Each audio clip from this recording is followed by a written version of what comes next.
Hello and welcome to the 10th part in the Reading Trump's Wall series, and this is a series where I just go and I take the different post-it notes that were on the Union Square metro station a few days after Donald J. Trump won. This was in New York City. I went down there with a friend to check it out and see what people were posting and seeing this on the news and things like this, hearing about people talking about this.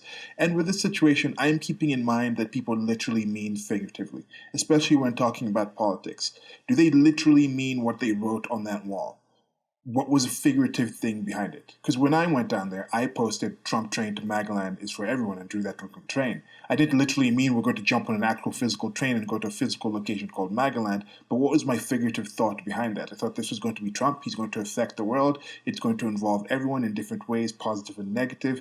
In my opinion, mostly positive. And in this series, I kind of explain why I thought that and also approach and read other people's post-it notes and give my ideas of, okay, if they literally meant this, this is how they would have to live, or where would they be getting this from? Then I think, okay, since they probably figuratively meant something else that was actually more important about why they put it there, what is that figurative thing that they might have meant by it? Okay, getting in.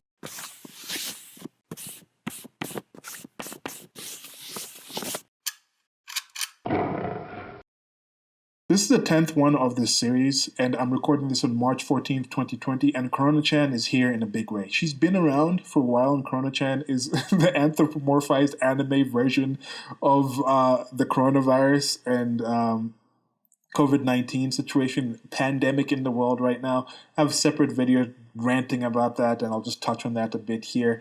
We'll be talking about it more as this situation is going to exist for a while. But right now, the economic effect. She is greater than Greta Thunberg when it comes to certain things. And Greta Thunberg, or Thunberg, or however you want to say her name, is that eco-warrior going out there against climate change. And this is a similar thing in that kind of sense in the hysterics of it. But the actual effect of Corona-chan, she shut down airline industries, cruise ships, factories. People are not going to big group situations anymore. People aren't driving places where streets are empty and things like this. She's done so much. The carbon footprint drop by just Corona-chan coming up is massive. It's a crazy type of situation that's happened to that. But I think there's going to be positives from this. I think the economic effect is going to be a lot more than most people are thinking. I think that's what people should be more concerned and aware of. That's what I'm looking at. This isn't necessarily on valuation thing because human lives are valuable, but I just think the projections of human death toll is not going to be as high as even the average projections, but the average actual interest and focus that I'm seeing on the economic effect in the global economic market, I think is a lot lower than what I think it's actually going to end up being. Now, when it comes to the whole situation of Earthlings, of being part of this human organism and just being aware that we're in this globe, we're living on this earth kind of situation. Globalization is here whether you like it or not. And a lot of people who didn't realize how much globalization actually is a thing, I think with something like this, it could get people more aware of that is a reality of the world that we're living in. We've been growing this way. You started with families, went to tribes, went to villages, went to towns, went to cities, went to city-states, went to nations, went to continents, and now we're a global kind of situation. We are a human organism. And I think this is good because this gives you a bookmark. This gives you something to look back to and say, what was I reacting to? What kind of information was I taking in? Who was I listening to? Who was giving good predictions? Then it also gets a situation where you can have that same kind of thing. And look, this is the same thing that happened to all of us. We all technically had around the same information, but we were reacting to it in different ways. And this is a good thing because I'm not a cultural relativist. There are better ways to react to the same things. Someone can look and say, look, I was living in this country that I supposedly am told is horrible and garbage, but we reacted to this in a certain way. Or someone can say, look, we expected these people to be so much better than me personally because me personally, I am a horrible garbage person. And I thought about this in a certain way. And I was like, no, this person must know better than me. And I acquiesced to what they were thinking. And then when I look back on it, I was actually better. I can actually do this better than these people I thought were supposed to do it better than me. So this is a kind of good situation where I think it's going to help us in that kind of sense. And I expand on that in the rant and have separate videos where I'll talk about that over the next couple of weeks. So if you want, you can check that out. You can subscribe to the channel and you can get that other stuff. I have other kind of content besides this series. But now, focusing on the series, getting into the reading of the post-its. The first one is military lives also matter. Trump won't take on ISIS. We will. Semper Fi. Now, the M's look like the W flipped over and the S's are the same, so I'm not some handwriting expert, but the topic matter, I think it's the same guy who wrote this. Now, with Semper Fi, I am thinking this person is probably in the United States Marine Corps, because that's short for Semper Fidelis, which is a Latin phrase used by the Marine Corps that means always loyal or faithful. And once a Marine, always a Marine. I've met a couple of Marines in the United States of America, and they are a specific brotherhood within the armed forces, which is again another specific group of brotherhood within the United States of America in whole. So when they're saying we, I don't think they're talking about general Americans. I'm going to use the idiom of the carrot and the stick to get the horse to do what you want to do here. When it comes to statecraft, the carrot is the diplomatic services. Get some trade, get some kind of talks and things in order to get something done. The stick is the military. If you don't do this, you're getting hit with the stick, and I'm getting my way. And this is a system that I think has been marketed very well by the United States of America. If you're making a country, if you're making a nation state in this sense, I think it's very important for you to have, at least the people in the nation state, to have that kind of reverence for the military, for the armed forces. And this isn't only a right or left issue. Yes, it seems at least more that people on the right are more positive for it, but you see the situation where when the right gets in, people come out on the left are anti-war. When the people on the left are in, those anti-war people are suspiciously quiet. It's just more of a situation where it's like, oh, it's not our war. Then even if you want to have a situation where somebody's a libertarian, for example, and they're anti-war, a lot of them will couch that whole anti-war thing, that stop the imperialism and things like that, in the whole language of we need to bring our boys back. We're not against having a military, we're against what the military is doing, and by stopping all this foreign involvement, it's actually going to be pro-military because our military people that we're proud of will stay alive. And speaking of that, we need to bring our boys back. Is this a patriarchy thing? Is the fact that most of the people actually dying in the military are men, males? Is this patriarchy? Is this how patriarchy hurts males anyway? No, we're a gynocentric society, and it makes sense that people hold males to be more responsible in that sense of them being on the front lines. Even when the women were fighting for universal suffrage back in the start of feminism, it was tied into the draft. If you were voting, you were draftable to join the military, to go out there and actually die. And that was a point where it's a lot more heated. There was actually more chance of you actually going out there and actually having a draft and dying. And they had to drop that draft requirement for most women to actually come out and support universal suffrage.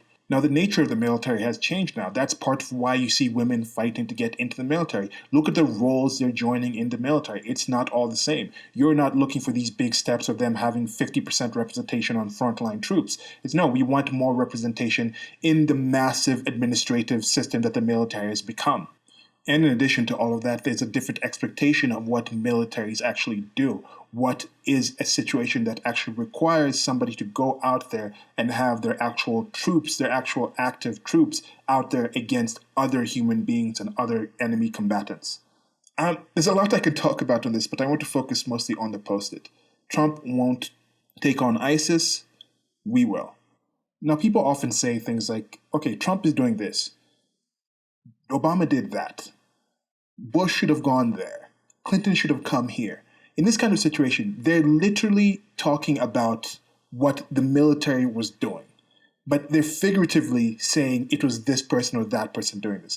Now, how do you feel about this as an American or as a member of a country that has a military? When the military does something, do you feel it is a we situation? Do you feel it's actually you that's actually done something? Or do you only get that situation where it's like, oh, if I voted for this person or this party, then it's my war. Then I feel it's somewhat responsible with me.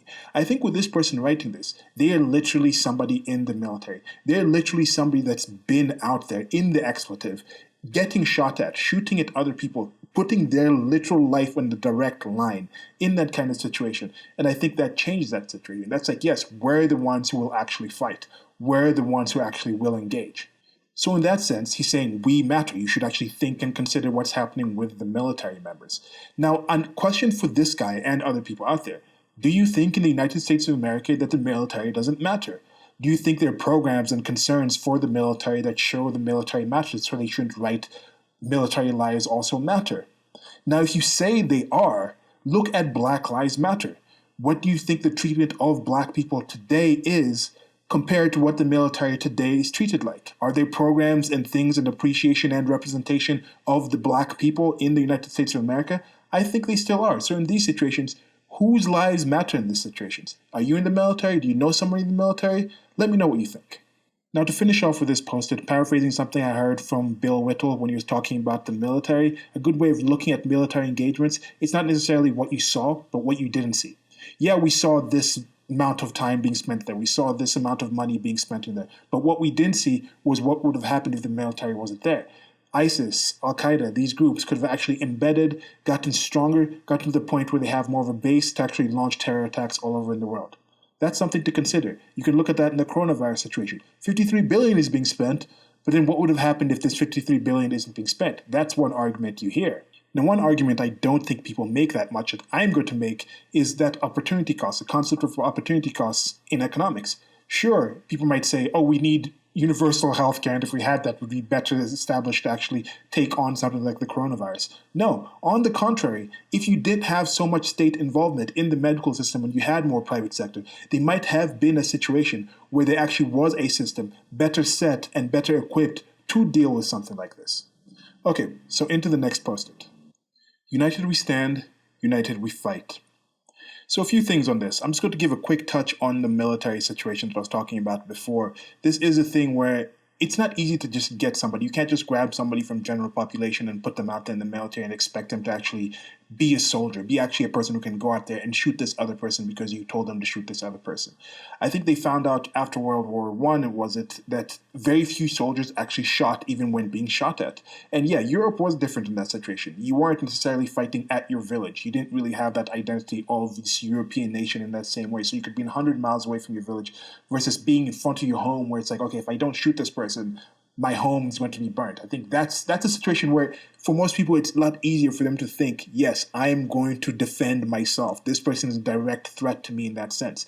Now, when you look at these wars, these militaries, this kind of Afghanistan, ISIS type of situation, you have Americans and you're taking them hundreds of thousands of miles away into different continents, different cultures, places where they don't recognize anything. Where do they get that feeling? How do you actually get them to actually think about, yes, I can actually shoot this person? Yes, there is some camaraderie within the actual group where they say, this is my family, that whole Semper Fi situation. You're fighting for the soldier next to you versus you're fighting for this greater nation type of idea.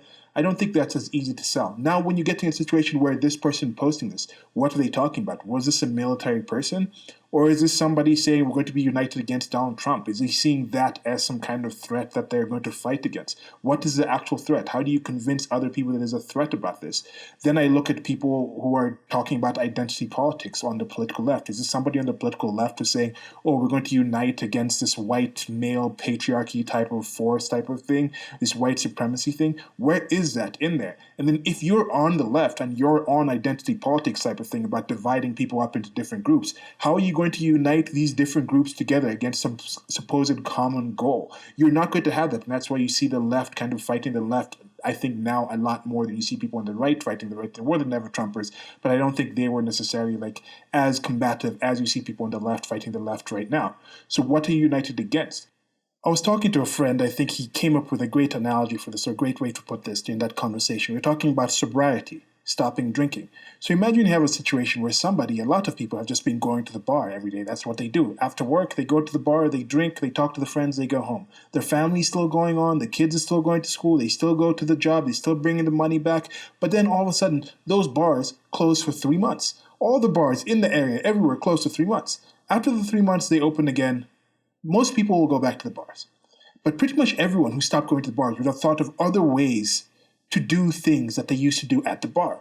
If they went to the bar to talk to people, they'll find other places to talk to these people. If they were maybe watching sports or getting something that was actually being fulfilled by being at the bar will be fulfilled in other ways. Or they'll just rethink, was that something that was really valuable? Are there better ways to do this? Instead of going to a bar and being wasted and talking about this certain thing, is it better for me to actually sit there sober and think about this thing and analyze it in a more effective way? It's going to give people a reset, time to step back and think about things. Yes, globalization is here, but when we pick globalization back up, is that the best way to do it?